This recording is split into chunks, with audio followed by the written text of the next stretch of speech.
I mean, when I first started out, I might have thought a cap table was a table full of hats. Now that I'm deeper into my career and knowing what I know now, if I found out that a company had a messy cap table or one that wasn't put together, that would really scare me away. Knowing that I'm on the cap table of the company lets me understand that they're not gonna forget about me when it's time to cash in. Your company just gave you some equity and you wanna know how it works. To do that, let's dive in and take a look at what exactly your company is doing when they bring you on board as an owner. My name's Durrani, and in this lesson, we're gonna teach you all the basics you need to know about cap tables.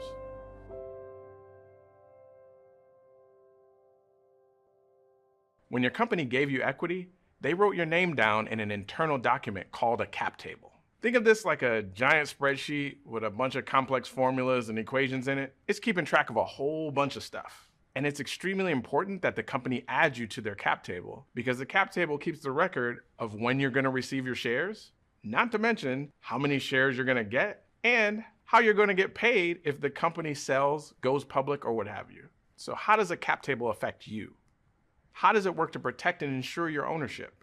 If you're working for a venture-backed startup, then your company is funding itself and its operations through money from investors. And when a company raises money from investors, they typically give those investors a percentage or shares of the company. Now, there's a bunch of different criteria that comes along with this transaction. And one of those criteria is that the investors will require their company to reserve a certain percentage of their business specifically for employees like you. That's called an employee stock option pool or option pool. And when your company gives you shares, that's where the shares are coming from, that option pool right there.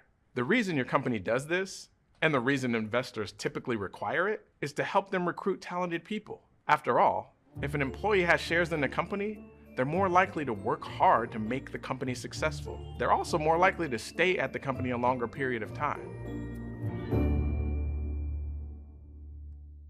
But here's the thing, not all equity is created equal. There's different types of equity that people can own, and each of them comes with different sets of rights, preferences, and tax liabilities. For example, investors, employees, and advisors will often be given different types of equity from each other, meaning all their shares have different little details that the company has to keep track of. They might have different timelines for receiving shares, or they might get paid out differently if the company gets bought or goes public. We're going to talk all about the various types of equity in the next few lessons. But for now, what you need to know is this. As the company grows, it might have hundreds, even thousands of employees, investors, advisors, what have you. And all of these people might have different types of equity with different rights, preferences, timelines, etc. You can imagine that's a lot to keep track of. And that's why you have a cap table. At its most basic, a cap table is just a list of all the securities or shares in a company and a record of who owns what. It keeps track of all kinds of different stuff like vesting schedules, fair market values, exercise dates, and more. Now, if you're a founder, it's extremely important to keep this cap table organized, and not just for the obvious reasons that you want to know what percentage of the company people own. The other reason is because when your company is funded by investors, there are usually a bunch of specific actions that you can't take without the approval of certain types of shareholders. For example, let's say your business is chugging along and you need to raise another round of funding. You might not actually be able to do that without getting majority approval from both your Series A and B preferred shareholders and a majority of your seed shareholders. Pretty confusing, right? If you don't have any organized way of knowing what types of equity each of your shareholders has, then you're going to have a pretty hard time getting the approval you need to raise more money. But that's not all. There's also the fact that one person or entity might have invested in your company multiple times, meaning that even though they're an individual, they actually own several different types of shares in your company. So how do voting rights work for that person?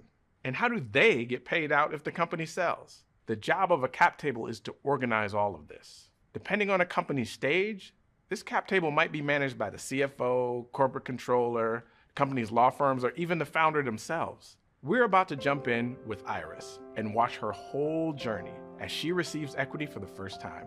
And what's important to keep in mind is that without the cap table, none of this stuff would even be possible. So, you know what a cap table is. Now let's ride along with Iris as she receives her very first equity grant.